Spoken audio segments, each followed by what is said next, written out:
আলাইকুম। পাখি আমার বোকা ছিল না। শ্বশুরবাড়ি গেছি, আমার নানি শাশুড়ি মারা গেছে। পাখি আমার বোকা না, কান্দাইলো কেন বুঝলাম না। পাখি আমার হইল অচেনা। কত সুন্দর সুন্দর সরিষা ফুল। পাখি আমার আপনারা কি বোকা সরিষা ছিল ফুলের বড়া খেয়েছেন? যদি না খেয়ে থাকেন তাহলে সরিষা ফুলের বড়া খেয়ে দেখেন, সেই টেস্ট।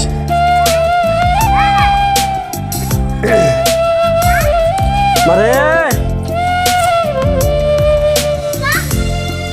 এই যে গ্রাম অঞ্চল,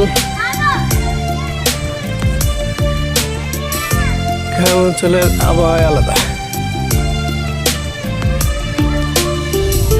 আমি কি আর ছিলাম এমন, হইছি রে তোর মনের মতন, তবু আঘাত দিলি কলি।